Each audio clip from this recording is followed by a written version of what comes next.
আজকে আমরা শিখব বৃত্তের সব কিছু। তো জেনে নিই এখনই আমাদের তো এটা প্রয়োজন হবে আমাদের বৃত্ত আঁকার জন্য। তো আমরা বৃত্ত আঁকার জন্য এটা নিব। এটার নাম সবাই জানি, কম্পাস। আরেকটা যেটা আছে সেটা হচ্ছে কাঁটা। তো এটা কম্পাস। তো কম্পাস নিব আমরা। সাথে আর একটা বৃত্ত আঁকার জন্য আমরা যে কোনো পেন্সিল অথবা কলম ব্যবহার করতে পারি। সাধারণত আমরা ড্রয়িংয়ে পেন্সিল ব্যবহার করি, কিন্তু আমি এখানে পেন্সিলের দাগ বোঝা যাবে না, এই জন্য আমি কালার পেন ব্যবহার করেছি যাতে দাগটা ভালো করে বোঝা যায়। তো আমরা এভাবে এখানে এটা একটু লুজ করে আমরা এখান থেকে এটা দিয়ে নেব। এরপরে সমান করে নেব, একদম এভাবে ধরে একদম যেন সমান হয়, কোনো জায়গায় কম বেশি না হয়। তারপরে এটা প্রয়োজন মতো টাইট করে নেব। টাইট করে নেওয়ার পরে আমরা এটা ধরবো এরকম। এখন আমরা একটা বৃত্ত আঁকার জন্য আমরা এভাবে ধরে নেব। তো আমরা চাইলে দুইটাই টেনে নিতে পারি। তো দুইটাই টেনে নিলে বেশি অসুবিধা হয়ে যাবে, এই জন্য অল্প করে টেনে নেব এবং চেষ্টা করব এই অংশটা আলাদা টেনে নেওয়ার জন্য। এরপরে ধরবো আমরা ঠিক এই জায়গাটায়।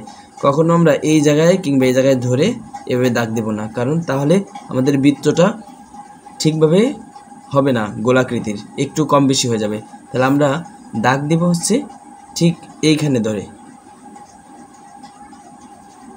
আমরা যদি এভাবে করে বৃত্তটা আঁকার জন্য দাগটা দিই, একটা জায়গায় বসাবো, বসানোর পরে এই দাগটা দিচ্ছি, আমরা সুন্দর করে এভাবে করে ঘোরাবো। আমরা অন্য কোথাও ধরবো না এবং এটার উপরে অতিরিক্ত চাপ প্রয়োগ করব না। অতিরিক্ত চাপ প্রয়োগ করলে এটা বাঁকা হয়ে যাবে। আমরা যদি একটু দাগ কম পড়ে তাহলে আমরা আবার রিপিট করব, সমস্যা নেই। ঘুরাইয়া পুরোটা সম্পূর্ণটা এভাবেই এক হাতের উপরেই ঘুরে আনবো, দুই হাত টাচ করব না, দুই হাতে স্পর্শ করলে দেখা যাবে এটা চিত্রটা ভালো হবে না। দেখো একদম সুন্দর একটা চিত্র আমাদের হয়ে গেছে।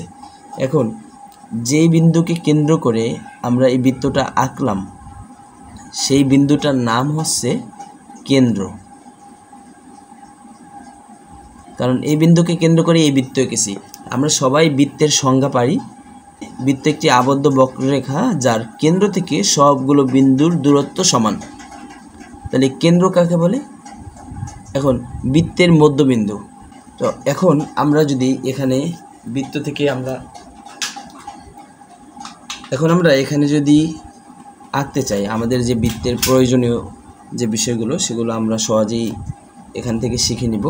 আমরা কেন্দ্র থেকে যদি বৃত্ত পর্যন্ত যে কোনো একটা দিকে একটা রেখা টানি, কেন্দ্র থেকে বৃত্ত পর্যন্ত ঠিক আমরা এতটুকু টেনে নিলাম, তাহলে এই যে রেখাটা টানলাম এটাকে আমরা বলবো ব্যাসার্ধ। এরপরে এটা যদি আমরা এদিকে যতটুকু নিলাম, এরপরে এখান থেকে যদি আমরা এই পর্যন্ত পূরণ করে নিই তাহলে আমরা এটাকে বলবো ব্যাস। তো তাহলে ব্যাসার্ধ হচ্ছে ব্যাসের অর্ধেক আর ব্যাস হচ্ছে ব্যাসার্ধর দ্বিগুণ। আমরা এইখানে একটা সূত্র লিখতে পারি। তো ব্যাসার্ধকে আমরা রেডিয়াস বলি, রেডিয়াসের বানানটা এরকম রেডিয়াস।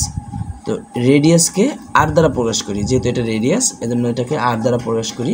তাহলে আমরা এটাকে আর দ্বারা প্রকাশ করলাম। আর এই যে ব্যাসটাকে আমরা ডায়ামিটার বলি, এই জন্য এই ব্যাসের প্রকাশ হচ্ছে ডি দ্বারা। তো আমরা ডায়ামিটার লিখলাম।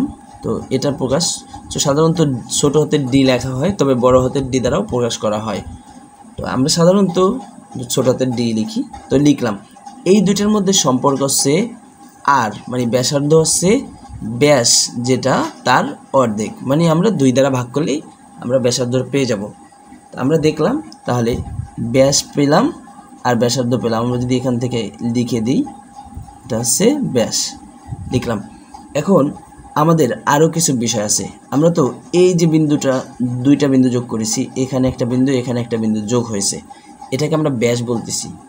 কিন্তু আমরা যদি অন্য জায়গা থেকে ধরে এই জায়গা থেকে এই পর্যন্ত এই দুইটা বিন্দুর যোগ করলাম, তাহলে এটাকে কিন্তু আমরা ব্যাস বলবো না, কারণ এটা বৃত্তের কেন্দ্র দিয়ে যায়নি।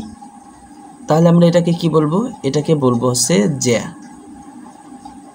তাহলে ব্যাস এবং জ্যায়ের মধ্যে একটা পার্থক্য হচ্ছে, যদি কেন্দ্র দিয়ে যায় তাহলে সেটাকে আমরা বলবো ব্যাস, আর যদি কেন্দ্র ছাড়া যে কোনো জায়গা থেকে দুইটা বিন্দুর যোগ করি তাহলে সেটাকে আমরা বলবো জ্যা। এখন আমরা যা শিখলাম, এখন আমরা যদি এই জায়গা থেকে আমরা শুরু করি, সম্পূর্ণ অংশটা ঘুরে এসে আবার এই জায়গায় থামি, তাহলে একটা নির্দিষ্ট দূরত্ব অতিক্রম করে।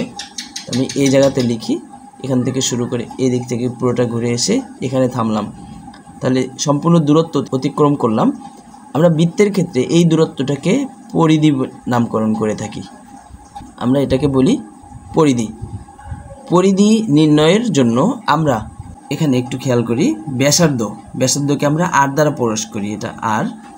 তো পরিধি নির্ণয়ের জন্য আমাদের এই ব্যাসার্ধটা প্রয়োজন আছে, এজন্য আমরা এটা আর নেই পরিধি নির্ণয়ের জন্য।